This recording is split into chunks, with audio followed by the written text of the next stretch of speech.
बच्चों, एक बार फिर से स्वागत है आपका हमारे यूट्यूब चैनल पे।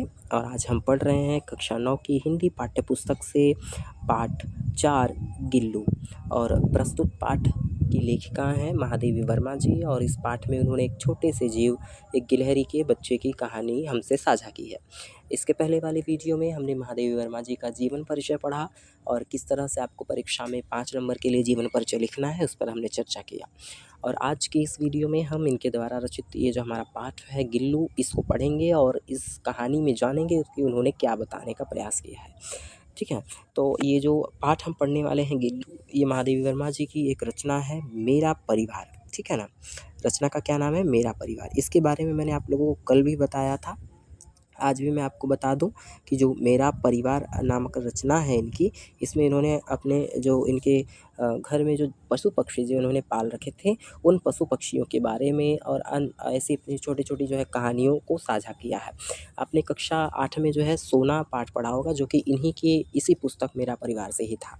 तो इस पाठ में भी इन्होंने जो है एक छोटे से लघु प्राणी गिलहरी, जिसका नाम गिल्लू इन्होंने रखा था, उसकी कहानी हमसे साझा की है। चलिए बिना देरी के हम शुरू करते हैं पाठ को। लेकिन उससे पहले चैनल पे अगर नए हैं तो हमारे चैनल से जुड़ने के लिए चैनल को सब्सक्राइब करना ना भूलें, साथ ही साथ बेल आइकन को ऑल पर सेट करना ना भूलें, ताकि हर वीडियो का नोटिफिकेशन आप तक तुरंत पहुँचे। और वीडियो पसंद आए तो इसे लाइक करें और मित्रों में भी अधिक से अधिक साझा करना ना भूलें। तो चलिए शुरू करते हैं आज की हमारी कहानी, आज का हमारा पाठ गिल्लू। ठीक है, शुरू करती हैं। लेखिका कहती हैं, सोनजूही में आज एक पीली कली लगी है।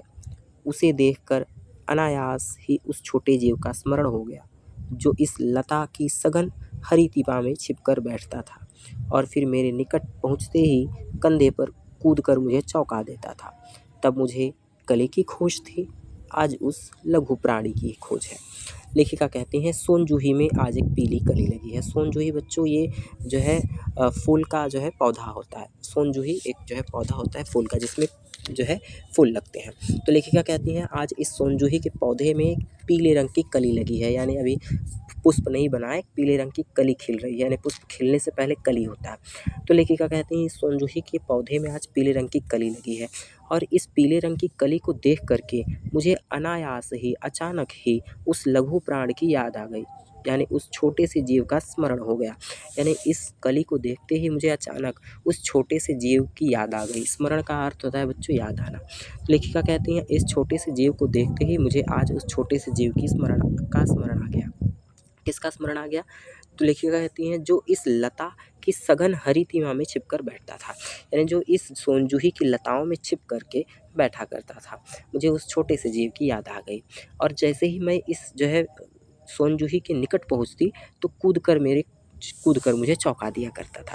यानी वो गिल्लू जो इस जो है सोनजूही के पौधे के पास बैठता था, इसकी हरी पत्तियों में छिपकर बैठता था, और जैसे ही मैं इस सोनजूही के जो है पौधे के पास जाती तो मेरे कंधों पर कूद पड़ के मुझे चौंका दिया करता था। तब मुझे कली की खोज रहती थी, यानी उस समय तो मैं सोनजूही के जो है पुष्प को ढूंढा करती थी, यानी पुष्प खोजने के लिए, परंतु आज मैं उस लघु प्राणी को खोज रही हूँ, यानी आज मैं गिल्लू को खोज रही हूँ कि कहीं से वो निकल कर चला आए इस जो है सोनजूही के पौधे से। तो बच्चों ये इस तरह से लेखिका कहानी शुरू करती हैं। आई होप आपको समझ में आ रहा होगा। अपनी पाठ्य पुस्तक साथ में रखें और मिलाते हुए और पढ़ते हुए चलें। लेखिका कहानी को आगे ले चलती हैं और कहती हैं, परंतु वह तो अब इस सोनजूही की जड़ में मिट्टी होकर मिल गया होगा, कौन जाने स्वर्णिम कली के बहाने वही मुझे चौंकाने ऊपर आ गया हो। लेखिका कहती है, परंतु वो जो लघु प्राणी है, यानी वह गिल्लू जो है, वो तो इस सोनजूही की जड़ में मिट्टी होकर के मिल गया होगा, यानी कि वो तो अब इस सोनजूही की जड़ में मिट्टी हो गया होगा, मिल गया होगा।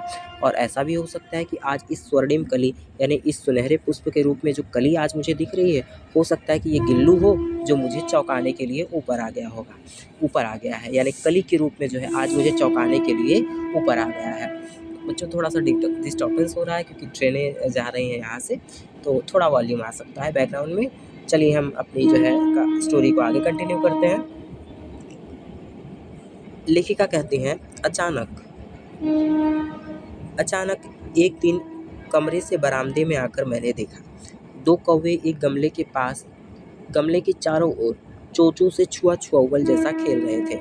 यह काकभुसुंडी भी विचित्र पक्षी है, एक साथ समादृत, अनादृत अति सम्मानित, अति अमानवीय। लेखिका कहती हैं अब किस तरह से गिल्लू उन्हें मिला और किस तरह से उन्होंने गिल्लू का पालन पोषण किया। लेखिका अब ये कहानी शुरू करती हैं कि एक दिन अचानक जब वो बड़े सवेरे ही कमरे के बरामदे में आई तो उन्होंने देखा। लेखिका कहती हैं एक दिन सवेरे जैसे ही मैं कमरे के बरामदे में आई तो मैंने क्या देखा कि दो कौवे हैं जो कि एक गमले के चारों ओर छुआ छुआ खेल रहे हैं। ठीक है ना।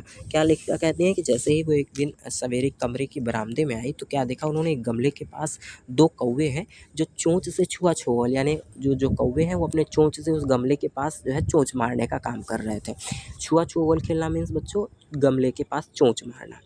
और लेखिका कहती हैं ये काकभुसुंडी भी विचित्र पक्षी है। काकभुसुंडी कहते हैं बच्चों कौवे को। रामायण में अगर आपने पढ़ा है रामायण तो वहाँ आपको काकभुसुंडी का वर्णन मिलता है सुनने को। ठीक है ना। तो काकभुसुंडी कौवे को कहा जाता है। तो लेखिका कहती हैं कि ये कौवा भी एक विचित्र पक्षी है, एक साथ समादरित, एक साथ जो है अनादरित, अति सम्माननीय और अति अमानवीय। लेखिका कहती हैं कि ये कौवे भी बहुत अजीब जो है पक्षी हैं, एक साथ सम्मानित, एक साथ अपमानित। यानी पितृपक्ष में तो हम इन्हें बड़ा सम्मान करते हैं, जो है समादरित करते हैं, बुलाते हैं, लेकिन अगर ऐसे ही जो है कौवा अगर बोल रहा हो तो हम उसे हटा देते हैं। कहते हैं ना कि तुम्हारे जो है बड़ेरी पर कौवा भी नहीं बोलेगा। तो ये कौवे भी बड़े अजीब होते हैं।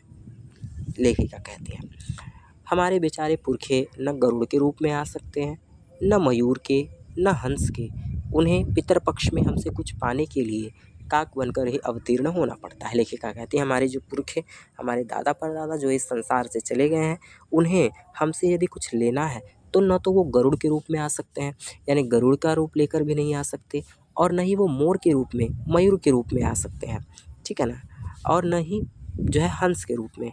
बेचारे हम उनको पितरपक्ष में अगर कुछ लेना भी है तो वो काक बनकर ही उन्हें अवतीर्ण होना पड़ता है, यानी कौवे बनकर ही आते हैं। जैसा कि बच्चों आप जानते हैं पितरपक्ष में ऐसा मानते हैं लोग कि जो उनके पूर्वज मर गए हैं, कौवे को जो है कढ़ी और चावल खिलाया जाता है। लोग ऐसा मानते हैं कि जो उनके पूर्वज मर गए हैं तो वो स्वर्ग से कौवे का स्वरूप लेकर आते हैं और कढ़ी चावल का ग्रहण करते हैं। तो लेखिका कहती हैं कि हमारे पुरखे भी न तो गरुड़ के रूप में आ सके, न मोर के रूप में, न हंस के रूप में। पितरपक्ष में अगर उनसे हमें कुछ चाहिए, कुछ लेना भी है तो उन्हें कौवे के रूप में आना पड़ता है। इतना ही नहीं, हमारे दूरस्थ प्रियजनों को भी अपने आने का मधुर संदेश इनके कर्कश स्वर में ही देना पड़ता है। लेखिका कहते हैं इतना नहीं, हमारे जो दूरस्थ प्रियजन हैं, यानी दूर रहने वाले जो हमारे प्रियजन होते हैं, हमारे जो है जो दूर रहने वाले मित्र, संबंधी इत्यादि होते हैं, जब उनके आने का समय होता है तो उनके आने का जो मधुर संदेश होता है, यानी उनके आने का जो मधुरतम संदेश होता है, वो भी इनकी कर्कश आवाज़ में ही हमें मिलता है। यानी जब कौवा बोलता है ना तो लोग कहते हैं कि शायद कोई आने वाला है ना। तो यही लेखिका बताती हैं कि जब हमारे कोई दूरस्थ प्रियजन के आने का संदेश भी होता है तो वो भी हमें इनकी कड़वी आवाज़ में सुनना पड़ता है। लेखिका कहते हैं दूसरी ओर हम कौवों और काँव-काँव करने को अवमानना के अर्थ में भी प्रयुक्त करते हैं कि एक तरफ तो वो हमारे जो है पितरपक्ष में जो है हमारे पुरखे बनकर आते हैं, दूसरी ओर हम किसी प्रियजन के आने का संदेश भी देते हैं, तो दूसरी ओर हम कौवे के काँव-काँव को जो है अवमानने के अर्थ में ही प्रयुक्त करते हैं कि कौवे का बोलना शुभ नहीं होता, ऐसा हम मानते हैं। लेखिका कहती हैं मेरे काक पुराण के विवेचन में अचानक बाधा आ पड़ी। यानी लेखिका ने जब उन कौवों को देखा तो वो सहसा ये सारी बातें सोच रही थी वहीं खड़ी-खड़ी। तो लेखिका कहती हैं अचानक मेरे काक पुराण में, काक पुराण जो है बच्चों हम जानते हैं पुराणों की संख्या जो है उनमें जो है काक पुराण है। ठीक है ना। जितने भी आपके पुराण हैं 18 पुराण है। ठीक है ना। कि 108 पुराण है, उन पुराणों में काक पुराण है एक। लेखिका कहती है मेरे काक पुराण में अचानक बाधा आ पड़ी, यानी मैं ये सारी बातें सोच ही रही थी कि तभी अचानक मेरा ध्यान भंग होता है, क्योंकि गमले और दीवार की संधि में छुप छिपे एक छोटे जीव पर मेरी दृष्टि रुक गई। लेखिका कहती हैं कि जैसे मैं देख रही थी गमले के पास तो अचानक कमरे और दीवार की संधि में, यानी कमरे और दीवार के बीच में जो स्थान था उस जगह पर मैंने एक छोटे से जीव को देखा, जिसको देखकर मेरी दृष्टि वहाँ पर रुक गई। लेखिका कहती हैं कि उसको देखने के बाद निकट जाकर देखा गिलहरी का छोटा सा बच्चा है, जो संभवतः घोंसले से गिर पड़ा और अब कौवे उसमें सुलभ आहार खोज रहे हैं। लेखिका कहते हैं जब मैंने निकट जाकर देखा तो क्या देखती हूँ कि गिलहरी का एक छोटा सा बच्चा है, जो कि संभवतः जो शायद से ही अपने घोंसले से गिर पड़ा था, और अब ये कौवे उसमें सुलभ आहार यानी भोजन खोज रहे थे, उस जो है को खाने का प्रयास कर रहे थे। लेखिका कहती हैं काकद्वय की चोंचों के 2 घाव उस लघु प्राण के लिए बहुत थे।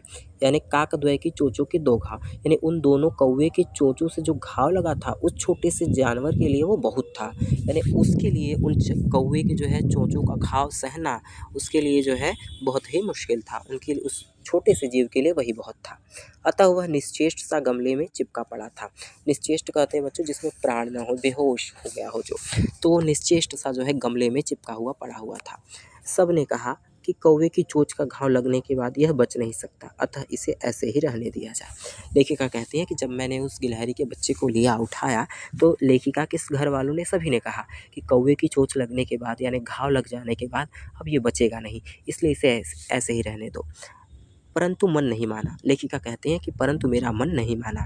उसे हौले से उठाकर कमरे में ले आई, फिर रुई से रक्त पोंछकर घावों पर पेंसिलिन का मरहम लगाया। लेखिका कहते हैं मैंने उसे हौले से उठाया, हौले मीन्स धीरे से होता है बच्चों, कि मैंने उसे धीरे से उठाया और अपने कमरे में लेकर गई, और फिर मैंने रुई से रक्त पोंछा, यानी जो खून निकल रहा था मैंने रुई की सहायता से उसके रक्त को पोंछा, और फिर घाव पर पेंसिलिन, पेंसिलिन बच्चों दवाई को कहते हैं, ठीक, मरहम के स्वरूप में होता है, तो मैंने उसके जो है घावों पर मरहम लगा दिया, पेंसिलिन का मलहम लगा दिया।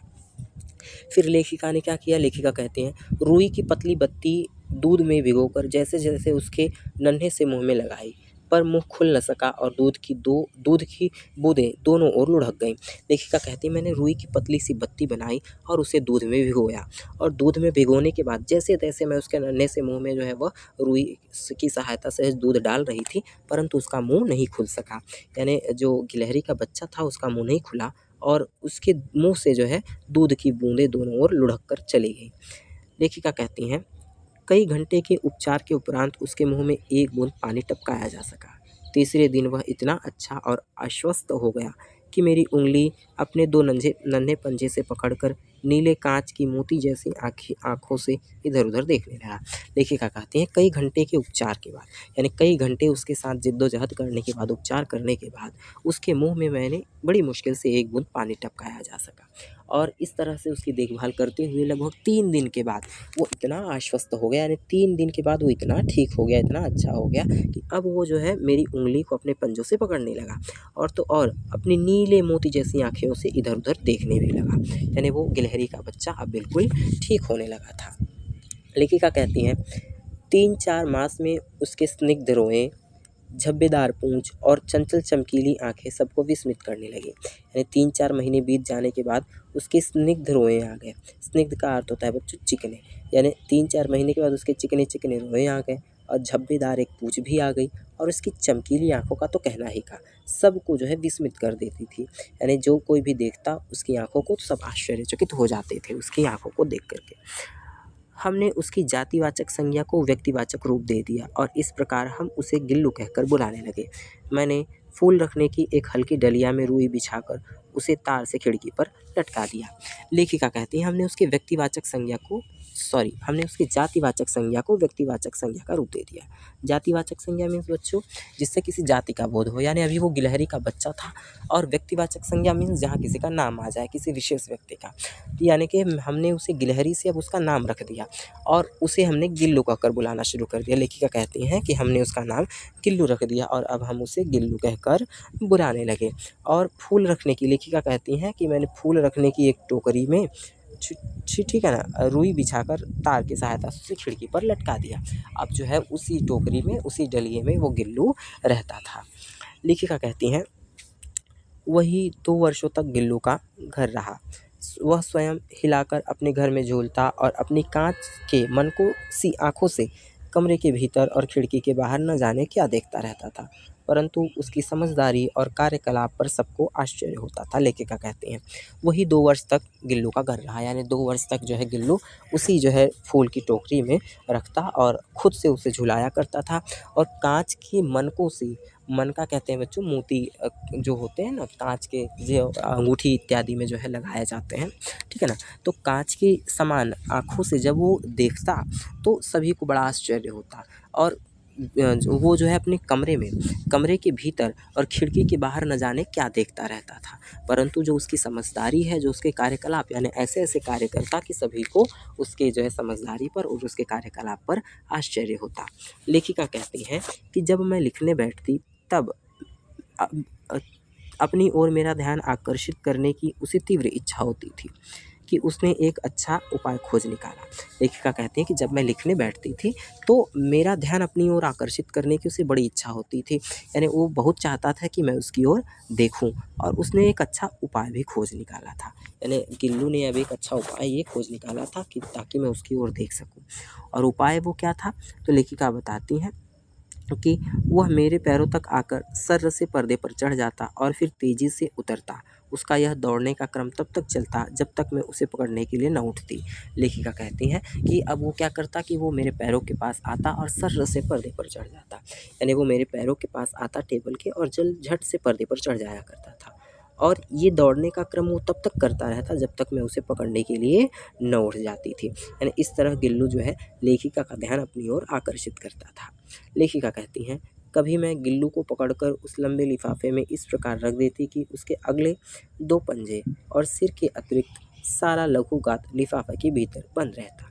इस अद्भुत स्थिति में कभी-कभी घंटों मेज पर दीवार के सहारे खड़ा रहकर वह अपनी चमकीली आँखों से मेरा कार्यकलाप देखा करता था। लेखिका कहती हैं कि मैं कभी-कभी गिल्लू को पकड़ती और एक लिफाफे में उसे इस प्रकार से रख देती कि उसके अगले 2 पंजे और सिर के अतिरिक्त उसका सारा लघुगात मीन्स बच्चों होता है छोटा-सा शरीर, यानी उसका सारा शरीर उस लिफाफे में बंद रहता है। यानी उसके 2 पैर और उसके जो है सिर के अलावा उसका पूरा जो है धड़ उस लिफाफे में रहता। और इस अद्भुत स्थिति में यानी इस तरह जो है आधा लिफाफे में और सिर बाहर करके वह घंटों मेज पर दीवार से लगा जो है सहारे लेकर खड़ा रहता और अपनी चमकीली आँखों से मेरा कार्यकलाप देखता। यानी मैं क्या कर रही हूँ क्या नहीं, वो इस तरह से घंटों मुझे निहारता रहता था। आगे चलते हैं बच्चों। लेखिका कहती हैं, भूख लगने पर चिक-चिक करके मानो वह मुझे सूचना देता, और काजू या बिस्कुट मिल जाने पर उसी स्थिति में लिफाफे के बाहर वाले पंजों से पकड़कर उसे कुतरता रहता। लेखिका कहते हैं, भूख लगने पर जब गिल्लू को भूख लगती तो वो चिक-चिक करके मानो मुझे सूचना देता कि मुझे खाने के लिए कुछ दो, और लेखिका उसे बिस्किट या काजू दे दिया करती थी, और बिस्किट या काजू मिल जाने पर वो फिर से अपने जो है पंजों को निकाल करके उसी प्रकार से कुतरते हुए खाता था। लेखिका कहती हैं, फिर गिल्लू के जीवन का प्रथम वसंत आया। नीम चमेली की गंध मेरे कमरे में हौले-हौले आने लगी। बाहर की गिलहरियाँ खिड़की की जाली के पास आकर चिक-चिक करके न जाने क्या कहने लगी। लेखिका कहती हैं, फिर गिल्लू के जीवन का पहला वसंत आया, और अब नीम और चमेली की गंध कमरे में धीरे-धीरे आने लगी। यानी वसंत के आते ही चमेली के पुष्प और नीमों की जो निमौली होती है, उन सब का जो है सुगंध मेरे कमरे में आने लगा। और कमरे के बाहर जितनी भी गिलहरियाँ थीं, वो खिड़की की जाली के पास आती और चिक-चिक करके न जाने क्या जो है कहती, यानी गिल्लू से वो बातें किया करती थी। लेखिका कहती हैं, गिल्लू को जाली के पास बैठकर अपनेपन से बाहर झाँकते देखकर मुझे लगा कि मुझे इसे मुक्त करना आवश्यक है। मैंने कीली निकालकर जाली का एक कोना खोल दिया, और इस मार्ग से गिल्लू बाहर जाने पर सचमुच ही मुक्ति की सांस ली। इतने छोटे जीव को घर में पले कुत्ते और बिल्लियों से बचाना भी एक समस्या ही थी। लेखिका कहती हैं कि गिल्लू जाली के पास बैठकर अपनेपन से बाहर झाँकता, यानी अकेलेपन उसे जब वो बाहर की गिलहरियों को देखता तो उसे काफ़ी अकेलापन महसूस होता। इसीलिए लेखिका कहती हैं, मुझे ऐसा लगा कि मुझे इसे मुक्त कर देना चाहिए, यानी गिल्लू को छोड़ देना चाहिए। और तब मैंने जो है कीलें निकाली, यानी उस जाली के पास उस खिड़की के पास से जो कीलें लगी हुई थी, मैंने उन कीलों को निकाल दिया और खोल दिया, और गिल्लू को जो है बाहर जाने का रास्ता बना दिया। और बाहर जाने पर सचमुच में ही उसने मुक्ति की सांस ली। और इतने छोटे से जीव को घर में रखना और घर में पलने वाले कुत्ते और बिल्लियों से उसे बचाना भी सचमुच में एक प्रकार की समस्या है। तो इस प्रकार से अब गिल्लू जो है घर के बाहर भी आने जाने लगा। लेखिका कहती हैं, आवश्यक कागज पत्रों के कारण मेरे बाहर जाने का पर कमरा बंद ही रहता। मेरे कॉलेज से लौटने पर जैसे ही कमरा खोला गया और मैंने भीतर पैर रखा, वैसे ही गिल्लू जाली के द्वार से भीतर आकर मेरे पैर से सिर और सिर से पैर तक दौड़ लगाने लगा। तब से नित्य का क्रम हो गया। लेखिका कहती हैं, आवश्यक कागज पत्रों के कारण जब वो बाहर रहती, जो कि लेखिका शिक्षिका भी थी, कवित्री भी थी, लिखती भी थी, तो लेखिका कहती हैं, जब मैं आवश्यक कागज पत्रों के लिए घर से बाहर रहती या जब मैं कॉलेज में रहती, तो कॉलेज से लौटने के बाद जैसे ही मेरे कमरे का दरवाज़ा खुलता तो गिल्लू दौड़ते हुए झट से जो है भीतर उस जाली से आता भीतर, और जो है मेरे पैर से सिर और सिर से पैर तक दौड़ लगाने लगता। यानी ऊपर से नीचे, नीचे से ऊपर की ओर जो है वो इस तरह से दौड़ता। मेरे कमरे से बाहर जाने पर गिल्लू भी खिड़की की खुली जाली की राह चला जाता और दिन भर गिलहरियों के झुंड का नेता बना हर डाल पर उछलता कूदता रहता और ठीक 4 बजे वह खिड़की से भीतर आकर अपने झूले में झूलने लगता। लेखिका कहते हैं जैसे ही मैं कमरे से बाहर जाती, ठीक उसी तरह उसी समय गिल्लू भी जो है उसी जाली के रास्ते जो है कमरे से बाहर चला जाता और दिन भर जो बाहर की गिलहरियाँ हैं उनके झुंड का नेता बन जाता और हर एक डाली, हर एक पेड़ पर उछलता कूदता रहता और ठीक 4 बजे जैसे ही मैं घर वापस लौटती तो वह भी जो है मेरे साथ-साथ कमरे में आ जाता और अपने झूले में आकर के बैठ जाया करता था। मुझे चौंकाने की इच्छा न जाने उसमें कब से उत्पन्न हो गई थी। कभी फूलदान के फूलों में छिप जाता, कभी पर्दे की चुन्नट में और कभी सोनजूही की पत्तियों में। लेखिका कहती हैं कि अब गिल्लू के अंदर एक नई प्रकार की जो है क्रियाकलाप देखने को मिलता कि वो मुझे चौंकाने में जो है उसको जो है न जाने कब से जो है उसको मुझे चौंकाने की इच्छा उत्पन्न हो गई और मुझे चौंकाने के लिए वो कभी फूलदान में छिप जाता, कभी कमरे के पर्दे की चुन्नट में। चुन्नट कहते हैं बच्चों पर्दे जो लगे होते हैं पर्दों में जो सिलवटें होती हैं जहाँ से पर्दे मुड़े हुए होते हैं, चुन्नट में। और कभी तो कभी सोनजूही की पत्तियों में छुप जाया करता था और मुझे जो है चौंका दिया करता था। इस तरह से जो है गिल्लू लेखिका को जो है चौंका दिया करता था। लेखिका कहती हैं मेरे पास बहुत से पशु पक्षी हैं और उनका मुझसे लगाव कम नहीं है, परंतु उनमें से किसी को मेरे साथ मेरी थाली में खाने की हिम्मत हुई है ऐसा मुझे स्मरण नहीं आता। लेखिका कहती हैं कि लेखिका के पास बहुत से पशु पक्षी थे, जैसा कि हमने पीछे भी पढ़ा था सोना, ठीक है ना। तो लेखिका कहती है मेरे पास बहुत से पशु पक्षी थे और मुझे उनसे लगाव भी कम नहीं था, यानी मैं सभी पशु पक्षियों से लगाव रखती थी। परंतु मुझे ऐसा याद नहीं है कि कोई भी पशु पक्षी या कोई भी जानवर जो है जो मेरी थाली में आकर खाता हो। मुझे ऐसा याद नहीं कि आज तक किसी भी जो है किसी ने भी मेरे थाली में आकर खाया हो। गिल्लू उनमें अपवाद था, यानी गिल्लू उनमें से नहीं था, वो मेरी थाली में आकर खाता था। मैं जैसे ही खाने के कमरे में पहुंचती वह खिड़की से निकलकर आंगन की दीवार, बरामदा पार करके मेज पर पहुंच जाता और मेरी थाली में बैठ जाना चाहता। बड़ी कठिनाई से मैंने उसे थाली के पास बिठाना सिखाया, जहां बैठकर वह मेरी थाली में से एक-एक चावल उठाकर बड़ी सफाई से खाता रहता। काजू उसका प्रिय खाद्य पदार्थ था और कई दिन काजू न मिलने पर वह अन्य चीज़ें या तो लेना बंद कर देता या फिर झूले से नीचे फेंक देता था। लेखिका कहती हैं कि अब गिल्लू उनमें से अपवाद था, यानी गिल्लू जो आता और मेरे जो है थाली में भोजन भी करता था, अन्य पशु पक्षियों की तुलना में गिल्लू। लेखिका कहती हैं जैसे ही मैं खाने के कमरे में पहुंचती तो वो भी खिड़की से निकलकर आंगन की दीवार को पार करते हुए बरामदे से होते हुए मेरे मेज पर आ जाता और मेरी थाली में आकर बैठ जाता। लेखिका कहती हैं बड़ी कठिनाई से मैंने उसे थाली के पास बैठना सिखाया, क्योंकि वो मेरी थाली के अंदर आके बैठ जाया करता था। तो मैंने बड़ी मुश्किल से उसे थाली के पास बैठना सिखाया और वो मेरी थाली के पास अब बैठ जाया करता था और मेरी थाली में से एक-एक चावल के दाने को निकाल कर बड़ी सफाई से खाया करता था।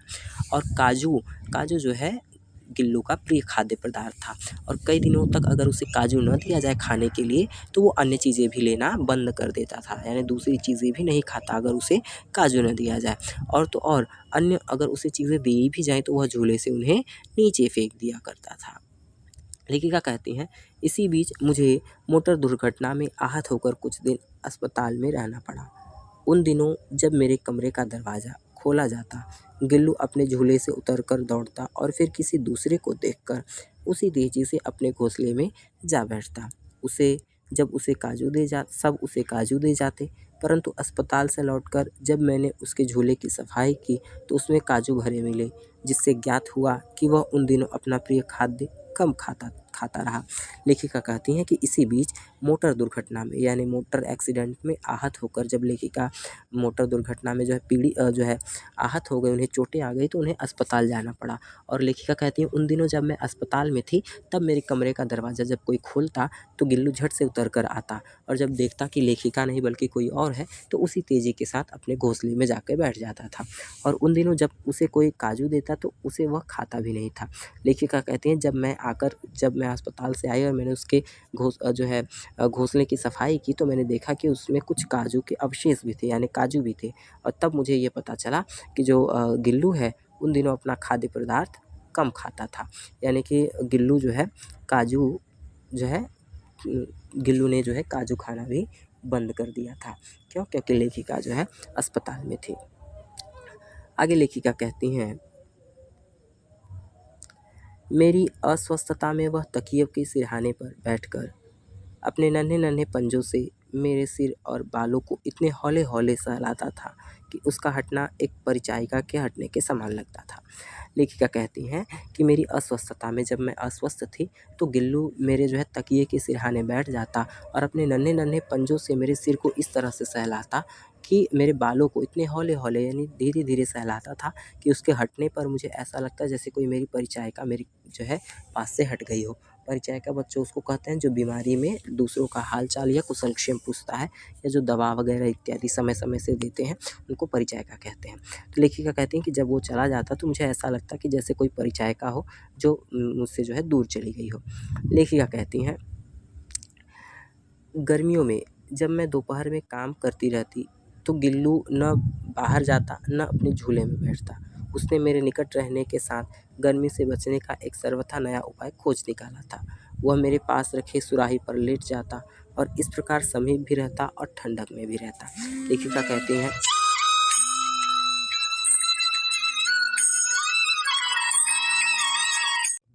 हम अपनी कहानी को आगे कंटिन्यू करते हैं। यहाँ से हमें इस जो है कहानी को आगे कंटिन्यू करना था। लेखिका बताती हैं कि गर्मियों की छुट्टियों में यानी गर्मियों में जब दोपहर में काम करती रहती यानी लेखिका कहती है कि जब गर्मियों में वो अपना काम करती तो गिल्लू कहीं बाहर न जाता था और नहीं अपने झूले में बैठता था, बल्कि लेखिका के निकट रहने के लिए उसने एक सर्वथा नया उपाय खोज निकाला था। यानी गिल्लू ने एक ऐसा उपाय निकाला था जिसकी वजह से वो लेखिका के नज़दीक रह सके। लेखिका कहती हैं कि वह मेरे पास रखी सुराही पर लेट जाता था। सुराही पानी के जो है घड़े को कहते हैं बच्चों, जो मटका नहीं होता सुराही वैसे ही होता है लेकिन उसका जो है मुँह थोड़ा-सा लंबा होता है। तो वो लेखिका कहती हैं कि वो मेरे पास सुराही के पास आकर बैठ जाया करता था और इस प्रकार से वो मेरे समीप भी रहता था और ठंडक में भी। इस तरह जो है गर्मियों में जो गिल्लू था वो लेखिका के समीप रहता था। लेखिका कहती हैं, गिलहरियों की जीवन अवधि 2 वर्ष से अधिक नहीं होती। यानी गिलहरियों का जो जीवन होता है वो 2 साल से ज़्यादा नहीं होता। अतः गिल्लू की जीवन यात्रा का अंत आ ही गया। दिन भर उसने कुछ न खाया और न बाहर गया। रात में रात के अंत रात की अंत सॉरी रात में अंत की यातना में वह अपने झूले से उतरकर मेरे बिस्तर पर आया और ठंडे पंजों से मेरी वही उँगली पकड़कर हाथ से चिपक गया जिसे उसने अपने बचपन की मरणासन्न स्थिति में पकड़ा था। लेखिका कहती हैं कि गिलहरियों का जीवन मात्र 2 वर्ष का होता है और गिल्लू के जीवन का भी अंतिम समय आ गया था। दिन भर उसने न तो कुछ खाया और न ही कमरे से बाहर गया और रात की अंत यातना में यानी रात में जब वो जो है यातना में था, पीड़ा में था, तो वो अपने झूले से उतरकर मेरे बिस्तर पे आया और अपने ठंडे पंजों से मेरी वही उँगली उसने फिर से पकड़ी जिसे उसने मरणासन्न स्थिति में पकड़ा था। यानी जब मैंने उसे बचाया था कौवे से, तो कौवों से जो है बचाने की स्थिति में पहली बार जब उसने जिन पंजों से मेरी उँगली को पकड़ा था, उन्हीं पंजों से उसने फिर से मेरी वही उँगली पकड़ी। पंजे इतने ठंडे हो रहे थे कि मैंने जाग कर हीटर जलाया और उसे उष्णता देने का प्रयत्न किया, परंतु प्रभात की प्रथम किरण के स्पर्श के साथ ही वह और जीवन में जागने के लिए सो गया। ठीक है, लेखिका कहती हैं कि उसके पंजे इतने ठंडे थे कि मैंने जागकर हीटर जलाया ताकि उसे उष्णता यानी गर्मी दे सकूं, परंतु लेखिका कहती हैं कि परंतु प्रभात की पहली किरण के स्पर्श के साथ यानी सुबह की पहली किरण के साथ ही वो किसी और जीवन में जागने के लिए सो गया। यानी गिल्लू इस तरह से जो है गिल्लू का दुखद अंत हो गया, गिल्लू जो है मर गया।